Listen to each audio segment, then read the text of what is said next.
All right, Trouble, say good morning. Let us begin. Begin by thanking our sponsors for the share, to thank our Talmud Torah sponsors for the month of Kislev, Sammy and Malka Esther Sid, for dedicating the Shiur Midrashos this month in memory of their parents. Yitzchok Leib ben Aaron HaKohen, Ludwig Stiefel, Sarah Rachel Bas Baruch Avram, Sarah Stiefel, and Hinda Bas Henech Ephraim, Hinda Esterson Zichronim Livracha. We hope that in the merit of our Talmud Torah, all of the neshamas will have an aliyah and the family in nechama. We thank our Week of Learning sponsors, Jack Bennett in memory of First Sergeant Rafi Zengvil, who served as an infantry soldier in the Givati Brigade and was killed by Hezbollah in southern Lebanon on January 25th, 2000. We thank our Daf Yomi sponsors in the dedication and the Zechus of Refuah Shalema for Ruchama Aviva Bas Shena Chana, as well as for Rachel Yehudis Bas Tova Gittel, and Bernard and Varda Birnbaum, commemorating the yard site of Bernard's beloved father, Dr. Adolf Birnbaum, Avram ben Hachover Yisachar Dov Halevi Zichron Livracha. We hope that in the merit of our Talmud Torah, the Neshama will have an aliyah, and all those who need a refuah will have one together with Kol Cholei Yisrael. And Abose, with that, let us begin. So we have a lot to do today. Today's daf is Kuf Aleph 101, but we are picking up in Meretz Hashem on Kuf Amud Beis 100b, and we are picking up really a lot to do today. Amud Beis, the two dots. So Abose, in the wide lines, we are 2, 4, 6, 8 lines down in the wide lines. So we'll say an interesting sugya. But Amar Rami Bar Chama Amar Ravasi. So Bar Chama saying Ravasi as follows: Asra li Adam sheyakov ishto lidvar mitzvah. A man should not coerce his wife to engage in a dvar mitzvah. So we'll say, what is this referring to, a dvar mitzvah?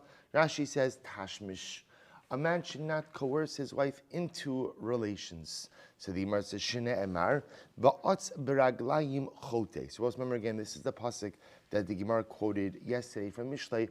Atz beraglayim chote literally means that he who walks quickly is a sinner. So I'll say, Rashi points out that raglayim sometimes is also a metaphor for intimacy, for relations. So therefore, sometimes again, a person atz beraglayim could engage in intimacy and be a sinner.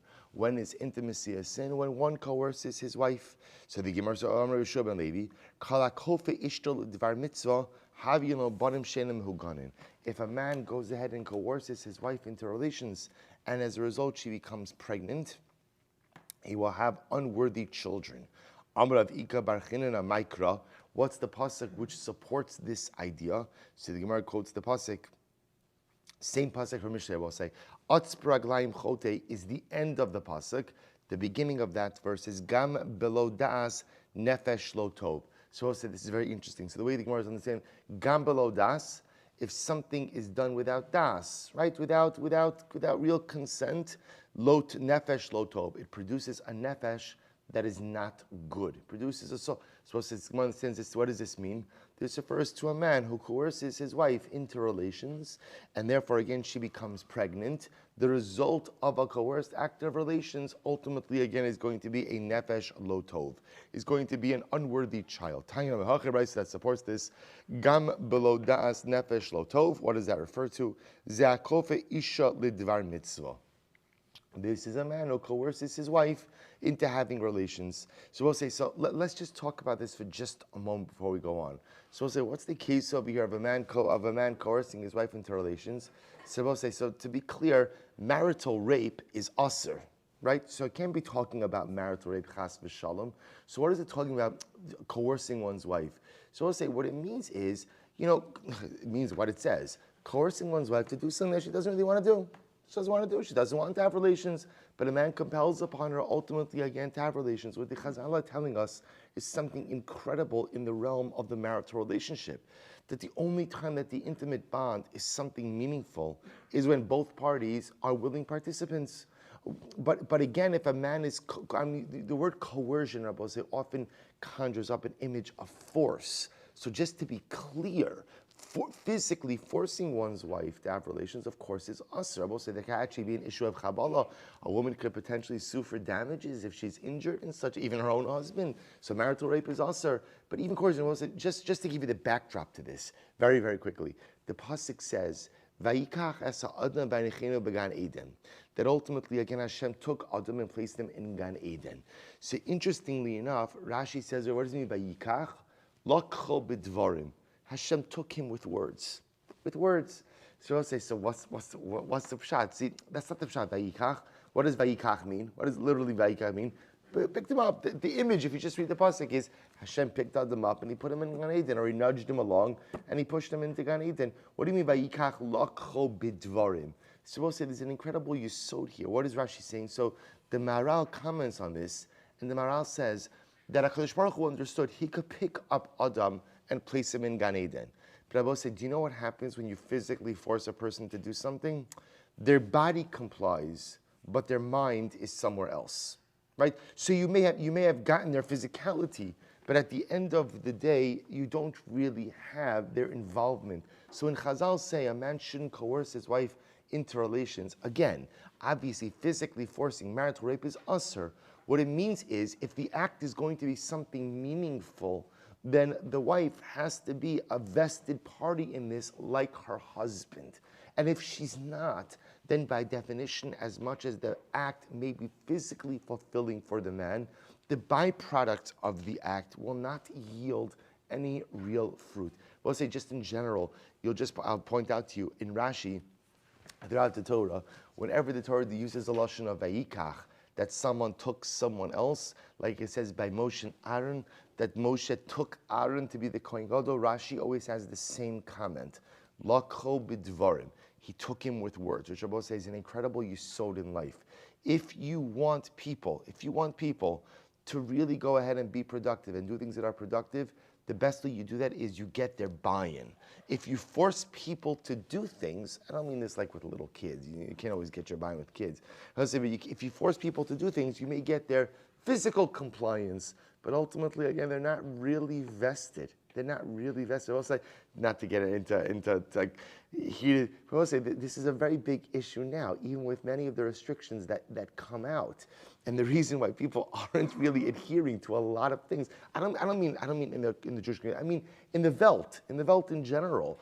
Because again, if you don't get people's buy-in to things, they don't understand that it doesn't seem rational, it doesn't seem necessary, it's hard to get people's buy-in to things. Okay, in any event, that's a side topic. So Gemara says as follows. So va'atz braglayim chote ze'abal v'shona. And what does it mean va'atz braglayim v'chote? So Rabbi say this refers ultimately again, ze'haboel v'shona. This refers to someone who has two acts of relations repeatedly. So we'll say the Gemara sounds like that's a bad thing.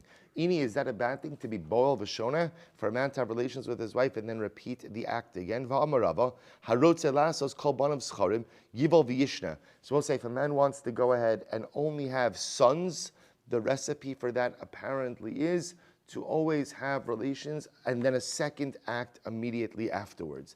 And I will say this is actually very interesting. Rashi points out over here the reason for this.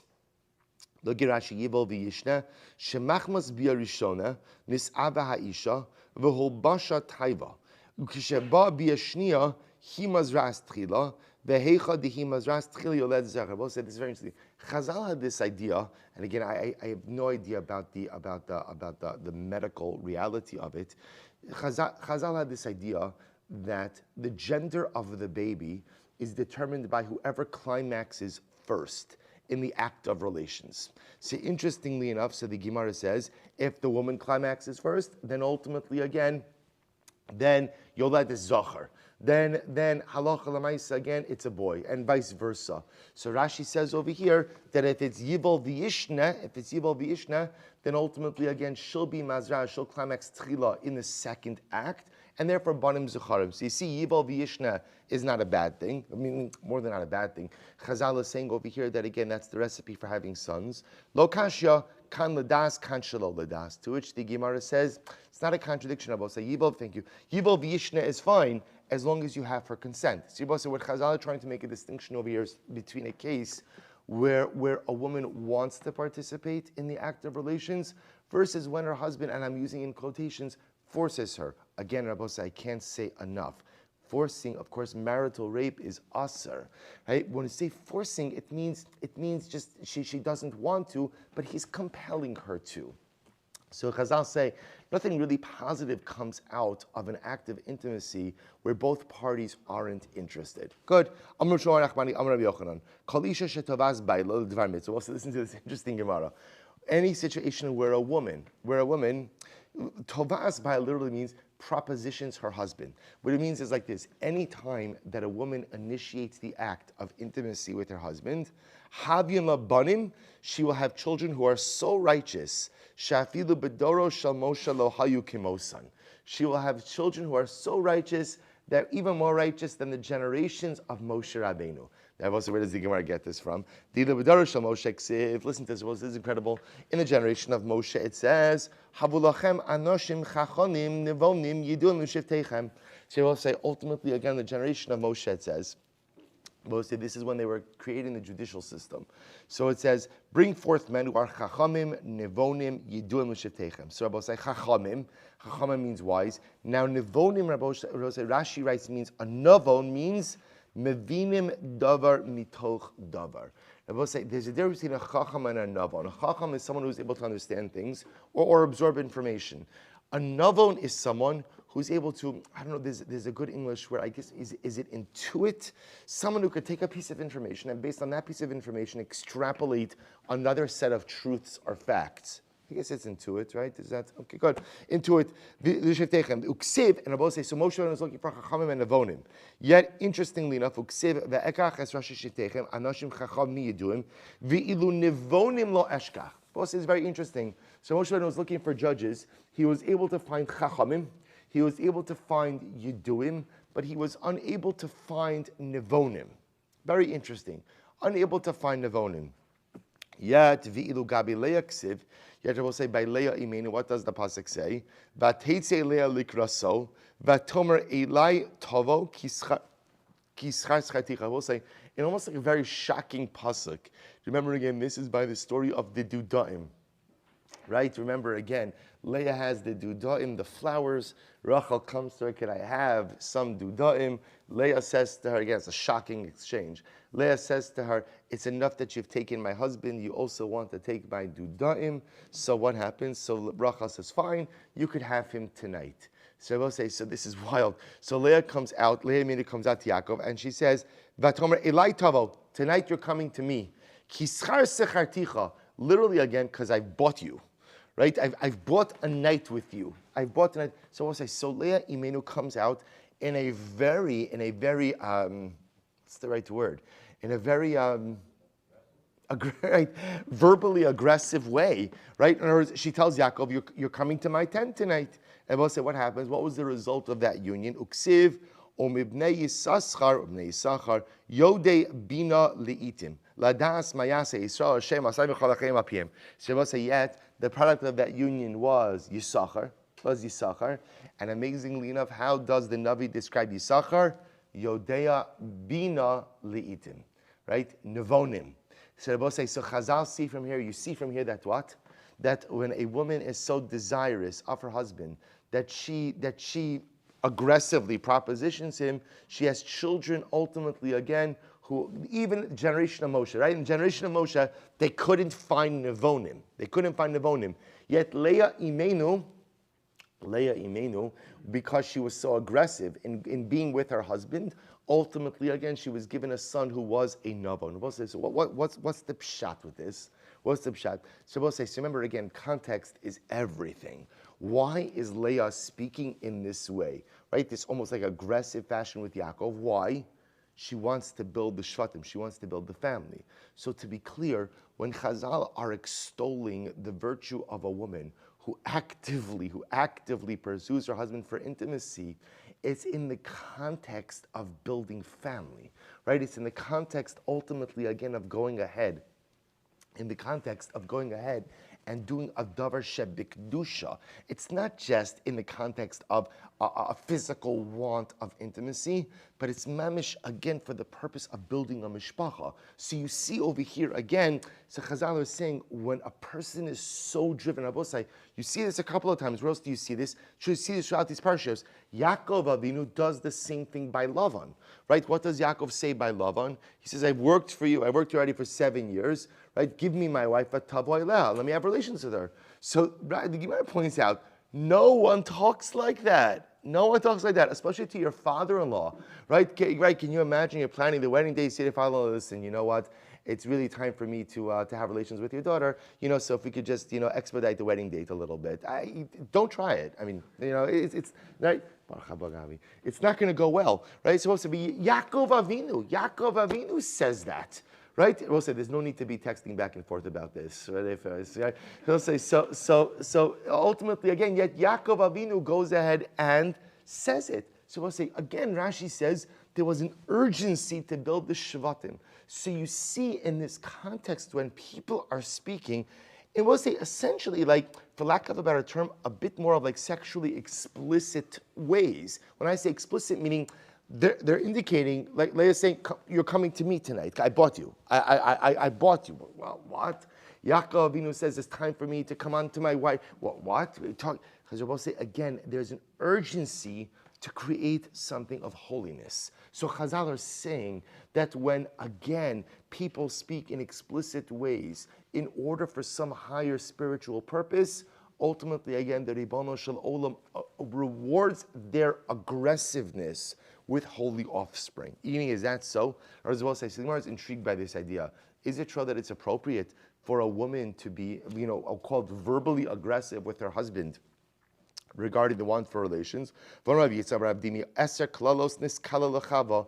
10 curses that Chava suffered as a result of her sin.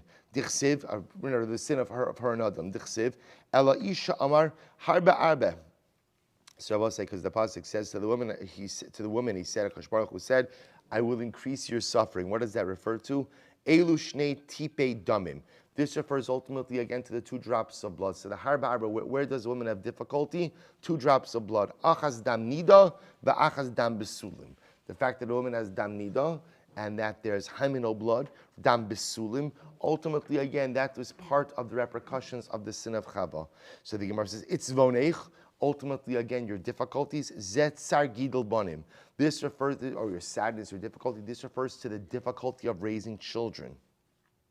Veheronech, your pregnancy, zet sar ha'ibor. This refers ultimately again to the pain of pregnancy. We'll say, it's interesting, by the way, the Maharsha points out there's a problem here. What's the problem?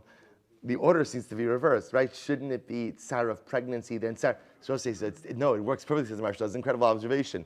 Because for Chava, Tsar Gidul Banim came before Tsar of pregnancy. She had no Tsar in her pregnancy, right? Or at least not, again, at least as far as we know, certainly not with Cain and Hevel. Perhaps again, Shase, it came up a little bit. But at least, again, when she was being given the punishment while they were still in Gan Eden, Tsar Gidul Banim came before pregnancy. So the Gemara says, Be'etzev Teldi Banim, Kimashmo, literally again, with difficulty you will birth children. That's as it says. And it will say, what does it mean to your husband? You will cling. It means that a woman often yearns for her husband when he's not home. But he will rule over you. So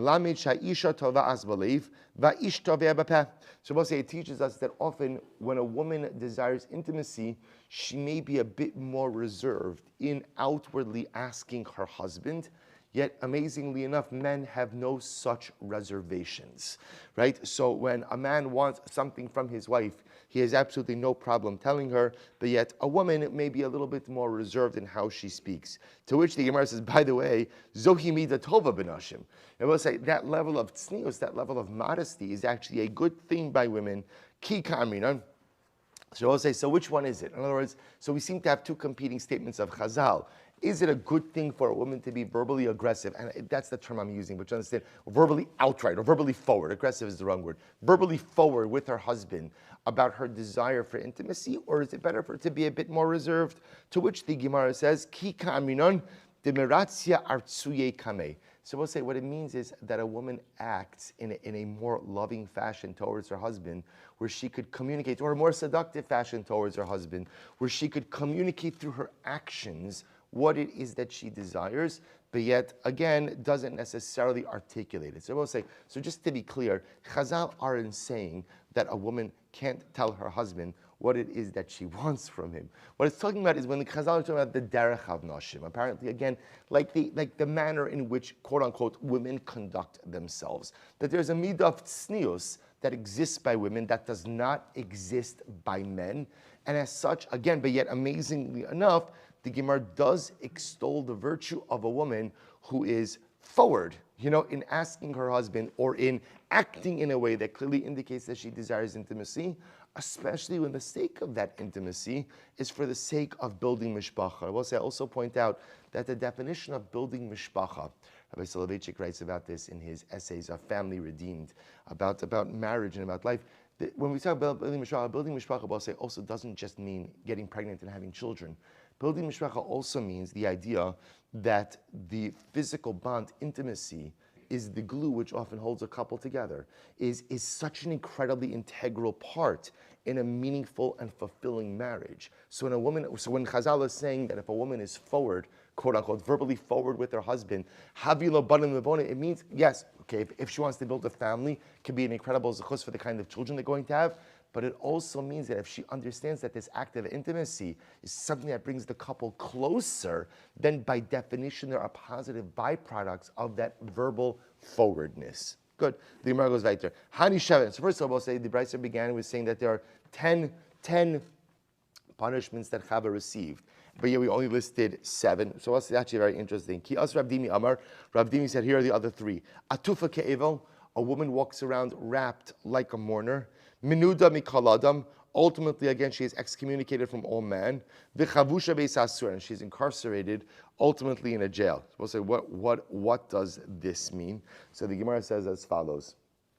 So first of all, Rashi points out atufa ke'evel means bosha lotzeis berosha parua, that a woman is embarrassed to go out with her hair uncovered. The idea being that, so we'll say, this all stems from this idea. So remember, before they ate from the Eitz Das Tovara, there was no embarrassment associated with nakedness. After they eat, suddenly again, nakedness becomes something shameful for a woman that took on even a greater meaning, again, according to Rashi, with her hair.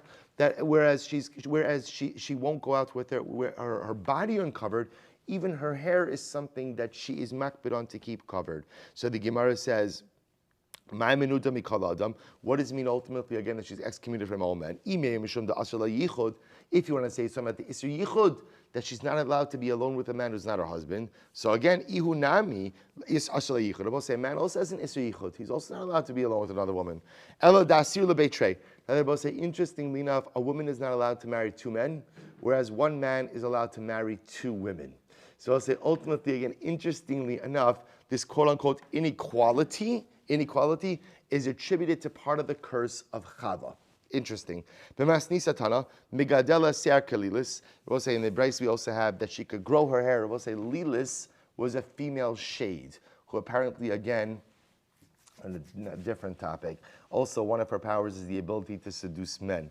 Apparently, again, she has very long hair, so a woman could grow her hair as long as Lilis. V'yosheves umashtenes maim kebehema. And a woman sits and urinates like an animal. We'll see what this. We're gonna explain all of this. Venasis kar lebaila, and she becomes literally again a mattress for her husband. Rashi says over here that this is a metaphor for the fact that the woman is often on the bottom during tashmish. Rashi says shehu lamala b'shas tashmish savi'idach hani shevachula. But the other opinion says these are not considered to be curses. These are actually considered to be a shevach for her. What does this mean? Damra b'chia b'may dichsiv milafanu mebehemos eretz u'me'ofasham yichak menu. I will say, what's the meaning of the pasuk that says over here in Eov? Literally again, ma'afenu me behemos aretz, which literally means teach us from the animals of the land, and ultimately again from the birds of the heavens we will become wiser. What does this mean? So the Gemara says, ma'afenu me behemos. What do we learn from the animals? Zupreda shekoras umashtenes mayim. This refers to the mule which crouches when it urinates. So both say the idea is, what are we learning over here? There's an element of tznius. So the fact that a woman has to sit when she has to relieve herself is not considered to be a curse. In fact, again, it's a mailah. That a woman has an element of tznius, of modesty, even when she takes care of her bodily needs, as opposed to a man, when he takes care of his bodily needs, is often exposed. So a woman has the ability to do so in a more tsanua fashion. And what does it mean ultimately? Again, from the birds of the sky will become wise. Zet tarnagol is very interesting. Zet tarnagol shemefais ve'achar kach bo. This refers to the rooster, which appeases its mate before having relations. How does it appease its mate? So the Gemara says, we'll see it in just a moment. Amar Rabbi Yochanan, el malei lo nitna Torah. So we'll say this is incredible. So Rabbi Yochanan says, if the Torah were not given, there would be certain things that we could learn from the animal kingdom. The Gemara says, Lameidin snius mechatul. We could learn modesty from a cat. Rashi points out over here that apparently she'eno matal rei b'fnei adam mechaset also. So apparently a cat doesn't relieve itself in front of people, and after it relieves itself, it covers up its waist. So you can learn snius from a cat.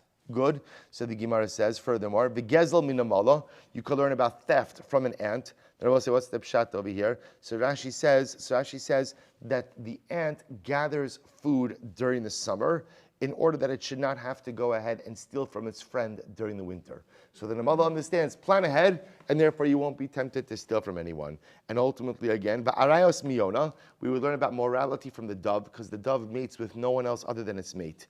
Derech eretz mitarnagol, we will learn about, again, the proper way to engage in intimacy from the tarnagol. What does the tarnagol say? Shemif, or what does it do? Shemifais ve'achar kach boel. Because the tarnagol, the rooster, apparently first appeases its mate before relations. So the Gemara says, "My mefais." How does the rooster appease its mate before relations? Amar Yehuda, Amar Rav, Hachi Kamarla. This is what the rooster says to its mate. Zavinina lech ziga dematu lech ad kareich. Ultimately, again, so the rooster says, if I'm going to buy you a coat that goes down to your feet. And I will say that what exactly does this mean? So I'll say, if you look at Rashi says, so he says, Zega Malbush. So I'll say, what's happening over here? Apparently, before the rooster mates, it spreads its wings around the, or by what's the female rooster? Chicken? A hen?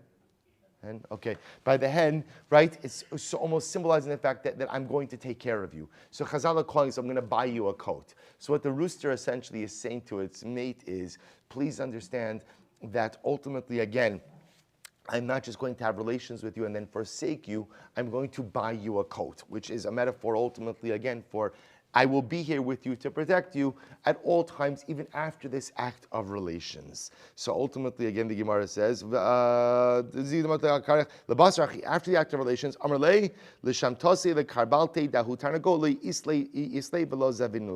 and then afterwards, again, after the act of relations, the rooster bows his head and says that the feathers on the top of this rooster's head should fall off if it doesn't buy you a coat. Which I will say, by the way, is an incredible and overwhelming mussar as well.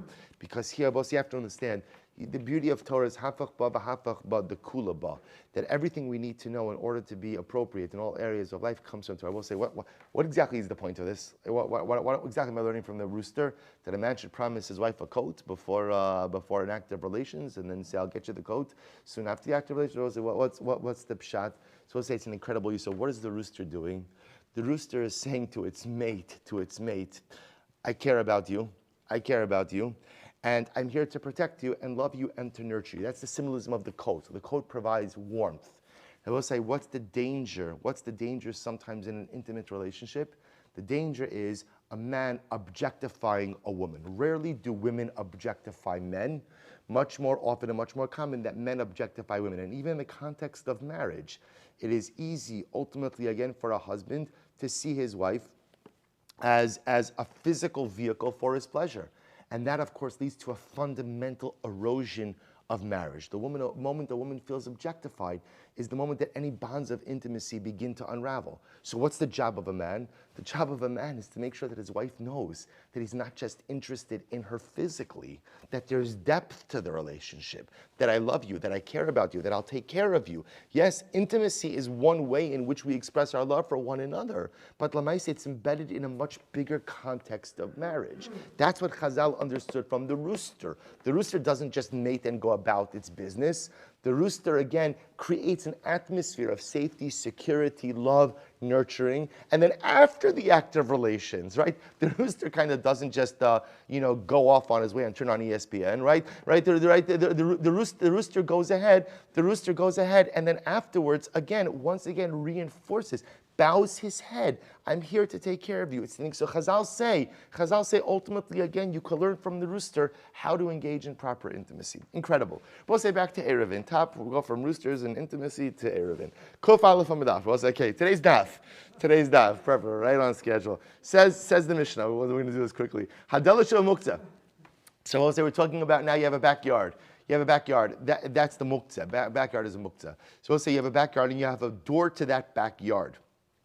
And I will say, interestingly enough, we're going to see people often didn't have typical doors to their backyards because those doors often weren't used. So you'll see what I mean in just a moment. Hadalat sheba muktzah v'chadokim sheba pirza, or a bundle of thorns that were used to plug up a breach in a wall. Umachatzalos. I'm saying I will say if you have mats that are hanging and used as doors. You cannot go ahead and use them to close up a doorway unless, of course, they are suspended from the ground. Now, I will say, what's going on over here? So if you could imagine for just a moment, you have a door. What we're really going to see is you have a door that's not on hinges. And you have a door that's not any kind of pivot. So the concern about say is that if you take a door like that, which essentially is like a removable door, and you plug it into an opening in the wall, what does that look like? Bona. It looks like building. So that's what the Mishnah is talking about over here. If you have any of these doors, you can't just plug up an opening with that door because that is the appearance of bona. Therefore, halacha l'maisa, the Gemara says you can't plug up the elim ken govam in aretz, unless, of course, they are ultimately, again, govam in aretz, we'll say, which means tuluya. We're going to see suspended, because if they're suspended, then they're considered to be attached to the structure. If they're attached to the structure already, then halacha l'maisa, it's not a problem of binyan. Or minhu, the Gemara says that's true. Delas hanigreres umachatzalas hanigreres. If you have a door that is dragging or a mat that is dragging, the kankan hanigra. We'll say kankan is the handle of a plow, which apparently was also large enough sometimes to be used as a door. Bizman shekshurim v'tluyin no'alim Shabbos. If they're tied to the structure and hanging, then you could use them on Shabbos. Because I will say if they're tied to the structure and hanging, then halacha l'maisa, they're considered to already be attached to the structure, and therefore plugging them into the hole or to the entranceway is not considered to be an act of binyan. Bein tzarich lower b'yomtiv. And I will say ultimately again, you don't have to talk. This goes without saying on Yom Tov as well. Amar Abaye says, b'sheyesh lahem tzir. Abaye says, I will say, as long as they have a pivot, then halacha l'maisa it's enough. Because I will say, interestingly enough, having a pivot is indicative of the fact that a door belongs here. So I will say, it's actually very interesting. According to this approach,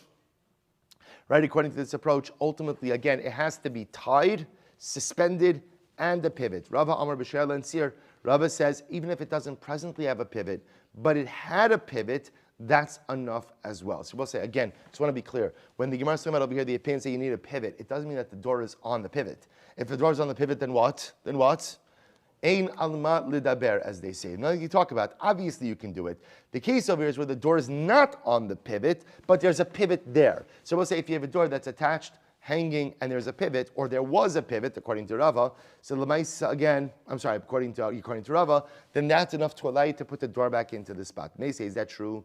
Teles hanigreres umachatzas hanigreres. If you have a door that is dragging, or a machatzal hanigreres, or a kankan hanigrar, bisman shekshurin utluin ugvam min haaretz, if they are tied to the structure. Tuluyin, Rabbi say, means hanging. Givor min haaretz, suspended above the ground. Afilu malinema. Rabbi say again, it's not just enough that it's tied and that it's hanging, but ultimately, again, it's got to be lifted off the ground, even just a hair's breadth. Then ultimately, again, you could use it to plug the opening in the structure. Ve'in lav, but if not, you are not allowed to use it. So we'll say, so Abaye mitaris l'tamei, Rav l'tamis tamei. So we'll say both Abaye and Rav will both explain this price according to their reasoning.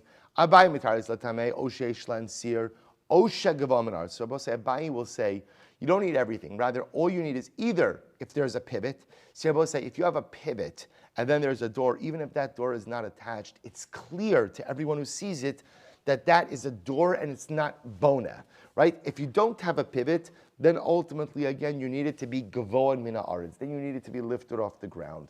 Rava says, kishahaya lahen sir, osha gavoan mina aretz. Rava says, even if there's no pivot now, but there was a pivot that was there, then Abba say, then as long as the door is also tied to the structure, that is going to be enough, and you don't need it to be lifted off the ground. Abba say, first wide line. Tanarabanon. Sochei kotzim v'chavilin sheskinan lepirza. So let's say if you have a bundle of branches, or a bundle of thorns that you went ahead, I will say, and you essentially arranged to serve as a door. So now, if you can imagine, you have a breach in a home or in a wall, you want to use this bundle to plug up the breach. So what's the halacha? So the Gemara says, bisman shekosherin utuluyin olin bohen. As long as they're tied together and ultimately again hanging, you could go ahead and use it to repair the breach. Ve'ein sarach lomar b'yom tiv b'Shabbos. You'll have to do this on Shabbos, and all the more so ultimately again you could do this on Yom Tov as well. Tani Rabbi Levi, Deles Almana. So we'll say. So again, it's a very simple principle here. Simple principle is that if you have a door that is not attached to a doorway at all and in no way connected to a doorway, and we'll say when I say door, I'm using that term loosely. It can mean a door, or it could also mean anything that is there in order to plug up an opening. If it is not somehow tethered to the structure, then halacha l'mais you can't put it in on Shabbos because that is an issue of binyan. As long as the door, quote unquote, is somehow tethered to the structure. Tethered, Rabbi say, can mean a couple of things. It can mean tied and hanging. It can mean suspended off the ground, or it can mean that there's a pivot.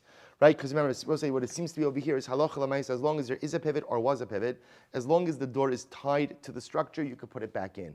If there's no pivot, is where you need the door to be tied and to be hanging off the ground. So as long as it's connected in some way where it's clear that it's a doorway, then you could put it back and forth. So the Gemara says, hey, furthermore again, delas amana, tanei b'chia delas amana, hanigraris eino olinba. If you have a widowed door that is dragging, you can't go ahead and you can't use it to close off an opening in the home. So what it says, the Gemara, what's a delas amana? One says it's a door of one piece of wood. So you will say generally doors would be made of multiple pieces of wood. This delas amana is it's like a plank, not a plank, a board, just one very large board. That's not a normal door. The Gemara says, others explain the chadshifa. The less like gishma. Others say it's a door with no crossbeam. Both say the way they used to build the doors, you would have multiple individual boards that were like nailed together, and then crossbeams that would hold those boards together as well. So a delas almana is a door without a crossbeam. Amar Rav Yehuda, Hai midorta. We'll say another interesting ramification of this. Hai midorta. We'll say, so now, I'm sorry, new topic. So our door topic is close. We'll say halacha l'maisa. If you have a detached door, remember again, we saw this by Masechah Shabbos as well with the shutters, right? Remember again, they used to have their shutters, not like shutters like you think about it that hang on a pivot and that open and close. Their shutters were pieces of wood that you would put in the window and that you would take out. So we had a discussion: can you put it in? Can't you put it in? Bottom line is, as long as your door/shutter is somehow tethered to the structure, either again tied to it, hanging from it, then the mice again you could put it back on Shabbos. If it's detached from the structure in totality, then halacha l'maisa you can't put it back in because putting it back in would be a problem of binyan. Good. But let's say next topic. Here we go. The Gemara Rav Yehuda. Hai medurta. Let's listen to this. If you are building a medurta, so we'll say if you're building a bonfire. So the Gemara says, Mimala lemata shari. Well, this is very interesting. You could build a bonfire, so it would probably work better on Yom Tiv, right? You could build a bonfire top down, but not from bottom up. Now, both say the way the bonfire they're talking about, both say was essentially you would have a number of pieces of wood standing up, and then you'd put some additional pieces of wood lying across the top. I will say, what does it look like you're doing when you're building this bonfire? What does it look like? It looks like you're building a structure. Right? Your bottom logs, your bottom wood is walls, and then you lay the wood on top across, that is a roof. So the Gemara says, if you're going to build a bonfire, then halacha l'maisa on Yom Tov, you have to build it mimala lemata. You actually have to hold the upper wood in place first and put the walls underneath it, so that does not look like you are going ahead. So he says, mimala lemata shari, mimata lemala asa. We'll say, take a look at Rashi. You could hold the upper wood in place and put the lower wood below it. Ultimately, again, this is permitted. Rashi says, because that is not considered to be constructing an ohel. However, if you build it from the bottom up, Rashi says the Gemara says it's actually problematic because it looks like you are building an ohel, you are building a structure on Yom Tiv itself. We'll say furthermore, v'chein biyasa. if you are roasting eggs on top of a fire, Bosai. So remember again, the way you would roast it is you would go ahead and you would build a fire, again with wood on the bottom, put a grate across the top of the logs, and put the eggs on top of it. Rabbi say that also has the appearance of building an ohel. So if you want to roast eggs on Yom Tov, what do you have to do? Bring the grate first, essentially bring the roof first, and then go ahead and put the wood underneath it, so you avoid building an ohel on Yom Tov. The chen kidra, both say same thing with a pot. So both say if you were to go ahead and let's say create a fire to go ahead and cook something on Yom Tov, if you put the wood, both say it's all presupposing the way you're arranging the wood is you're standing the wood up. You put the grate on top of the wood and the pot on top of the grate. If you do that, it has the appearance of building an ohel. So the Gemara says it's a very just simple way to do it. Bring the grate first, put the wood underneath the grate. So essentially, both say the klal is milamata lemala aser, to build from the bottom up, that will be aser because it looks like you're making a structure in ohel. But milamala lemata mutter. But if you build from the top down, ultimately again that is going to be mutter. The chin chavisa. Both say the same thing would be if you utilize barrels. If you were to take 2 barrels, and let's say again you're going to go ahead and put a grate on top of that, and put something else on top of that, you're going to make a fire in between the barrels, that's also a problem of constructing an ohel. So we'll say, so the way to circumvent the ohel situation in all of these cases is to build from the bottom down as opposed to from the top down as opposed to from the bottom up. So a certain Tzeduki, here, Rabbi said, Tzdukim did not believe in Torah Shabbat Pass. So Tzduki said to Rabbi Shua ben Chananya, Chadka, you are a thorny one. He called him a thorn. You're a thorn. Tichsiv b'chu, because what does it say about you rabbis? Tobam kichadek, right? The best amongst the Rabban and the best amongst the Jews are like a thorn. So Rabbi Yeshua said to him, Amarle Shatyo, you fool, Shafet l'sefer dikra. Why don't you go to the end of the pasuk? Tichsiv Yashar Mimasuka, that they are straighter than a sukkah. Well, what's the pshat? So we'll say, what does this pasuk mean? What does it mean ultimately again that the best amongst them are like a thorn? We'll say this is incredible. The same way I will say that people would often use thorn bushes to go ahead and plug up breaches in the wall. So too again the best amongst us, right? The most righteous of Klal Yisrael, protect the rest of the klal. So I'll say, comparing them to thorn bushes, just like the thorn bush was often used to plug up a breach in the wall, so too again, the tzaddikim of Klal Yisrael plug up the breaches. They protect from the breaches in Klal Yisrael. I'll say, also an incredible, Yisrael also teaching you that what? That even the thorniest individual ultimately again has malabah. So we all encounter thorny people each and every day. And sometimes we think that, at the end of the day, maybe they just don't have so many milas. Yet we'll say incredibly enough, even someone who's a bit like the chedek, a bit like on the thorn side, we'll say halacha l'maaseh again has so many milas as well. The Gemara goes, what does this mean? That the good ones amongst them are like the thorn? That ultimately again they crush the Rishoim in Gehenna. Shene'emar kumi u'vidoshi basion kikarnich asin barzal parso sayach ishim nechusha va'adekos amim rabin. Okay, so we'll say ultimately again, according to this approach, the same way that the thorn could crush the skin, so too again, ultimately again, the tzaddikim crush the Rishoim in Gehenna. Beautiful. Says the Mishnah, Lo yamur adu b'rishus hayachid v'yiftach b'rishus rabim. So we'll say another interesting sugya. A person should not, we kind of alluded, we had something similar to this in yesterday's daf, speaking about the idea of standing in one rishus and engaging in activity in a different rishus. So the Gemara says, Lo yamur adu b'rishus hayachid v'yiftach b'rishus rabim. Person should not stand in the rishus hayachid and ultimately again, and open a door in the Rishus. Suppose if you can imagine this case, I'm standing in my home in the Rishus HaYachid, and I reach out my hand to go and open a door in the Rishus HaRabim. Now, obviously, this presupposes that what? That the key is not being moved more than Daled Amos, because obviously if the key is being moved in Daled Amos, that's a problem. But assuming that I'm not moving the key more than Daled Amos, you still shouldn't do this. The Gemara says, Lo yama b'shus yachiv yiftach b'shus harabim, or b'shus yiftach b'shus hayachid. So we'll say again, halacha l'maisa, you should not do this on Shabbos. Now Rashi says over here, Lo yamod b'shus hayachid, v'yitam avteach hamurach b'shus harabim. So we'll say, I'm standing in my home. I reach my hand out the window into Rishus Harabim and take a key and open a door in Rishus Harabim. I shouldn't do this. Why? So the Gemara says, "V'yiftach bo Pesach chanu sheb'Rishus Harabim v'af al pi she'en li makom mafteach le'makom lePesach arba amos gezer shem yachnis hamafteach etzlo." We'll say, what's the concern? The concern over here is if I'm handling a key in the Rishus Harabim and my body is in the Rishus Hayachid, what are we concerned about? What are we concerned about? You're going to come to pull the key into Rosh Hashanah, which I will say, of course, would be a bona fide act of Hotzah. So therefore, a person should not do this. Dear Rabbi Meir, these words are Meir. Amar lo, Maisa b'shuk shal patam shai b'Yerushalayim. But yet, I'll tell you a story about in the butcher's market in Yerushalayim. Shayanolin umanichin and samafteach b'chalon shagabi haPesach. So I will say, apparently, what did they used to do? This is very interesting. Apparently, what they used to do in Yerushalayim is they would reach out their hands from their homes into the stores in the Rishus Harabim, and they would go ahead and close the doors, right? Open the doors, close the doors, and they would put the key on the windowsill on top or on the ledge on top of the door. So if you look at Rashi, Rashi says, Noalin, Pesach hanusan va'omdin b'Rishus Harabim va'mino lamala me'asara. So they would go ahead and close the doors of their stores.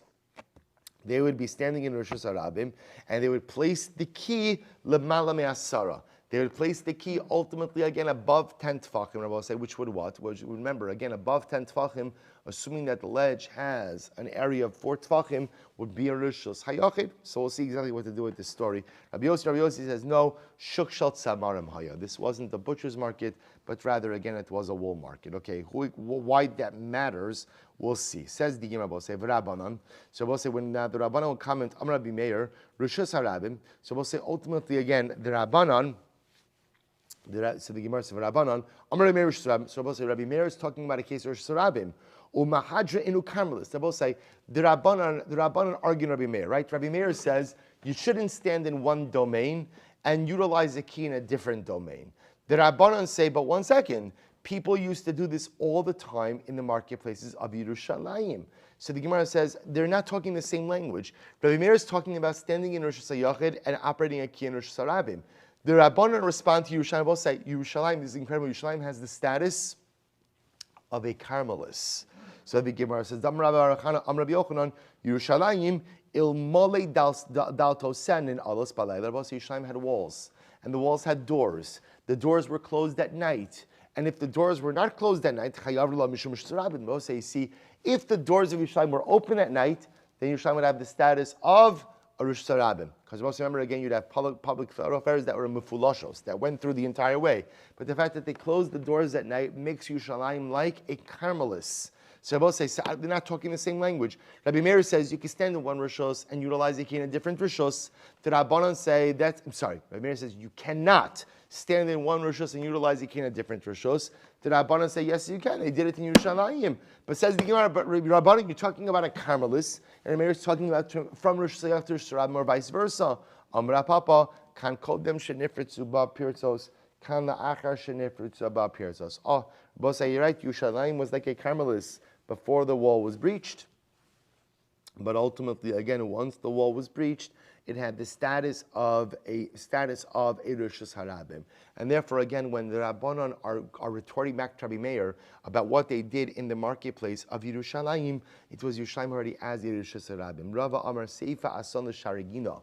So ultimately, again, Rava says that actually, again, the end of the Mishnah is a reference to what the Kabbalah say the gateways to a garden, which has the status of a Carmelis. V'hachi ka'amar, and this is what it said. This is what they were saying. V'chein lo yamor b'rishos hayachid, v'yiftach b'karmelis. The Rabbanan were saying that ultimately, again, a person should not stand in the rishos hayachid and open up something in a carmelis, or b'karmelis v'yiftach b'rishos hayachid, or a person should not stand in a carmelis and open up something in the rishos hayachid. Amud beis. Ela imkein asa mechitza gavoa asar shal asar tfachim. Unless, of course, a person goes ahead and makes a mechitza that is at least 10 tefachim high, Divi Rabbi Meir. So we'll say, the Gemara says, Rabbi Meir is not referring ultimately again to Rosh Hashanah, but even Rabbi from Rosh Hashanah to a Carmelis, and holds that halacha lemaisa, if you're standing in one Rishos, you're standing, let's say, in Rosh Hashanah, you ultimately, again, should not operate a key in a Carmelis, unless, of course, you have made a mechitza more than 10 tefach. I will say, if you want to see this, this is picture 357. Again, it's kind of intuitive, but I will say here it is. So picture 357, you can see again, you want to stand in one domain and operate the key in another domain, no problem. Just make a mechitza that is 10 tefachim. I will say, I just want to point out the picture is a little bit deceiving, because remember again, I will say 10 tefachim is not all that high. Right? So when you look at that mechitza, that's much higher than 10 tefachim, but it's for illustrative purposes. Good, says the Gemara, but Amar Lo, so the Rabbanan said to Rabbi Meir, Amar Lo, Maise b'shuk shel patan shavi yishayim shalim no'alim manichin l'sam adeh b'chalon shal gabi Pesach. So the Rabbanan said back to Rabbi Meir, now both say, now according to this approach, they're talking the same language. They're both talking Carmelis. So both say ultimately again, so now the Rabbanan said back to Rabbi Meir, but one second, in the Shuk of Yerushalayim, they used to close up their stores. Standing in the streets. The streets of Yerushalayim also have the status of what? Of a Carmelis. And yet, what would they do? They would close the doors and then place their keys on a ledge above the doorway. I will say, what is that effectively? That's handing a key from a Rosh Harab or from a Carmelis to Rosh Hashanah, to which the Gemara says, Amr Lo, Maise b'shuk shel patamim haya. So the Gemara says, so they said back to the Rabbanon, by the way, I'm sorry, Amrulo, they said to him, Maise b'shuk shel tamai shu b'shlayim, shayino linu manichnas adei apachalon, shagabi apesach, Rabbi Yossi Omer shuk shel tzemar hamayah. So says, therefore, what the Gemara just did is indicated that, in fact, they're arguing about the same thing. They're not arguing from Rosh Hashanah to Rosh Hashanah, but rather, again, what they're arguing from is from Rosh Hashanah, even from Rosh Hashanah to a Carmelis. Rabbi Meir is saying that it is usher to stand in Rosh Hashanah and handle a key in the Carmelis. Ultimately, again, the Rabbanan saying that it's mutter. Tan Rabbanan, Pischei Sharigina, Bizman Sheish Lam Beis Sharmi Bifnim. To us, it's very interesting. So the entranceway to a garden, as long as there is a base shar, right? They will say ultimately again, as long as there is some type of entranceway, structured entranceway with mechitos, so mi bifnim on the inside, poseach v'no mi bifnim, then halacha l'maisa you could go ahead and manipulate the key while standing inside of the bayis. Mi bachutz, however, again, if you're standing outside, so the Gemara says poseach v'no mi bachutz. Ultimately, again, you have the ability to manipulate the key or utilize the key while standing outside. Mikan and mikan. Rabbi say, what if there's a base shar? Right? What if there's an entranceway, a structured entranceway with walls, both sides? So what's the halacha? Posech v'noah kan v'kan. Then halacha l'maisa, you have the ability to open the gate from either side. Ein lahem lo l'kan v'lo l'kan. Rabbi say, what happens if halacha l'maisa, again, there's no base shar on either side? Asurin kan v'kan. Ultimately, again, you are prohibited on both sides. We're going quickly. So they will say, if you have storefronts that open up into the Rishus Harabim, here we go, Bosai. So we'll say, if I have storefronts that are opening up into Rishus Harabim, so we'll say, so now what's the shaila? The shaila is my ability to use the key on that door. So here we go. If the lock is below 10 tefachim, then ultimately, again, what? Maybe mafteach me'erev Shabbos. So in that case, I bring the key on erev Shabbos. Umanicho besikufa, and I go ahead and I leave it. Remember, we had the isikufa. The isikufa is literally front porch. But again, you leave it in the area. Remember, the isikufa has the status of a Rosh Hashanah. Lemachar poseach v'noel umachzir l'isikufa. Remember again on Shabbos, what are you allowed to do? You're allowed to go ahead and move the key. You're allowed to move the key. Ultimately, again, from the Carmelis to the Isikufa, from the Isikufa to the Carmelis. The Gemara says, "Ubizman shamino lamala me'asara." But if halacha l'maisa, again, but if the lock itself is above 10 tefachim, then what? Then Abba say, ultimately, again, then the lock itself is Yerush Sayachid. Then maybe mafteach me'erev Shabbos umanicha b'minol. Then Abba say the best thing to do in that situation is bring the key on erev Shabbos, put it in the lock. On Erev Shabbos, and then tomorrow, ultimately, again, you have the ability to go ahead and open it up, close it back up, and when you're finished, return it back to its place. Rabbi Meir, say no. If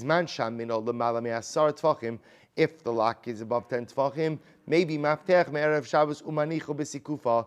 Then Abba said, what you bring the key on Erev Shabbos, you put it in the threshold. Lemachar Poseach v'noel u'machzir lemkomo. Tomorrow, the next day, Shabbos, you go ahead and you open up the lock, and then you could return the key to its place. Same idea would be obechalon shal gabi pesach. If you have, say, like a window that is above the entranceway, em yesh b'chalon arba l'arba. If the window itself, together with its sill, together with the window sill, has an area of dalid al dalid, and I will say that's considered shuyach because it's lamala miyud and it's arba l'arba. Aser mipnei shu kimotzi merishus l'rishus. Then I will say moving the key to that sill and back and forth, ultimately you're going to be aser because you're moving it either from a karmelis from suram to shuyachid. Midikamer vechin chanuyos. I will say the fact that it also includes the case of the storefronts. Michlal de be'isikufos karmelis askinon. We'll say it would appear that the isikufa in question is not a shuyach, rather the isikufa is a karmelis. High minol hechidam. So we'll say, what's the case of the lock? Id the lespe arba. So we'll say, if the lock itself doesn't have a makom arba, and I will say, just so you understand what we're talking about over here, if you take a look at picture 358, Rabbi say the type of locks they're talking about, Rabbi say, is not like a lock that you're thinking about that is embedded in the doorway. Look at this lock. This is a zaftig lock, right? Rabbi say. So remember again, this lock, it's like an entity. It juts out from the door. So the Gemara now says, interestingly enough, what are the dimensions of the lock? If the lock doesn't have 4 tefachim of area, then it's a makab tar, because we'll say the lock will be lamala miyud, but doesn't have dalid al dalid. Is be'arba, and if it does have 4 tefachim of space, then what? Maybe so we'll say, if it does have 4 tefachim of space, would the Rabbanan say in that case, af bizman shaminal lamala miyud, maybe maftech me'erev Shabbos umanicho be'sikufa, lemachar posech v'noba machzir le'sikufa l'chalon shal gabi ha'pesach, v'kamatalta me'karmelis shuyachid. Rabbi say, how would the Rabbanan allow you to take it from the isikufa to the lock from the isikufa? After all, again, that would be transferring the key from a Rosh Hashanah to a karmelis on Shabbos. Rabbi says, you're right. The olam de'in ba'arba. In reality, the lock does not have 4 tefachim. V'yesh bo lochu kol hashmon daled. Oh, I will say this goes back to a machlokes we've seen many times before. Chokekin lahashlim. They both say if something doesn't have requisite dimensions, but technically speaking, the area is there that the requisite dimensions could be hollowed out. Do we view it as being hollowed out or not? Ubaha pligi. Rabbi Meir says that when you have a lock that's not dalid, but technically speaking could be hollowed out to an area of dalid, Rabbi Meir says we view it as if it's hollowed out. Therefore, we'll treat the lock like a Rosh Hashanah, and Rabbi said, therefore, halacha l'maisa, you would not be permitted to transfer the key from the sikufa to the lock, because that would be transferring an item from a karmel to Rosh Hashanah. But Rabbanan Sabra ain't chokin lashon. The Rabbanan say, no, we do not hold, we'll say we don't view things as being hollowed out. Either you are hollowed out, or you're not hollowed out. But if you're not hollowed out, we don't view it as being hollowed out. Amar Bibi, Amar Abaye, my timer. I'm sorry. Shmamina, Mahamas Nisa Tla. So also we learned 3 things from this Mishnah. Shmamina, Chogigil Hasha. We'll say number 1, we learned that Allah Lamaisa, we do in fact go ahead and hollow out things, that we view things as if they are hollowed out, even if they're not actually hollowed out. V'shmamina, Hadra Bei Rabbi Meir Misharigin. Brothers, furthermore, we go and we see that Rabbi Meir retracted his view, his shita regarding the gateway to the garden. I will say Allah Lamaisa, that he retracted what he said before, forbidding one to stand in the karmelis and move objects in a rishos hayochid. V'shamis minamid rabbanon isal drabdimi. So I'll say furthermore again, you also see the rabbanon hold the rabdimi. Why? What happened? The Gemara says, "Dechi asar rabdimi am Rabbi Yochanan makom she'in ba arba l'arba mutar libnei rosh hashanah libnei rosh hashanah lekasef alav." But I'll say this is the famous Rabdimi. Rabdimi says if you have a pillar that it doesn't have the measurement of arba, it doesn't have 4 tefachim of space, but it has 10 tefachim of height. So we'll say that pillar can be used. What's the halacha? Mutar libnei rosh hashanah libnei rosh hashanah lekasef alav. Both the members of the Rosh Hashanah and the members of the Rosh Hashanah could use it to adjust their load. So the Gemara says, "Bilvad shelo yachlifu," provided that what? That they do not exploit that area in order to go ahead and switch and transfer items from one domain to another. So I will say, Oh, okay, good. Baruch Hashem, we accomplished a lot today. So we'll say, so apologies for the speed. We're going to start tomorrow's shir with the halacha l'maaseh, because we'll say what we need to now know is we have a number of different cases. We'll say, right? We saw the case. We have three cases. Just so you understand, this will conclude. Three cases. Case number one was standing in Rishus HaYachid and moving something in Rishus HaRabim, or vice versa, right? Case number two was standing in one Rishus and drinking in another Rishus. Case number three was standing in one Rishus and utilizing a key in a third Rishus. So we'll say those are the three cases we have, the three different situations of standing in one domain, doing something in a different way. We're going to begin tomorrow's shir. This is a siman, or it's a sif in Shulchan Aruch. We're going to start tomorrow's shir with halacha l'maaseh in this sugya, and Amir Hashem begin the new Mishnah tomorrow. Shkach Elosai. Davening. 8:45 inside, 9 o'clock outside. Outside, 9 o'clock.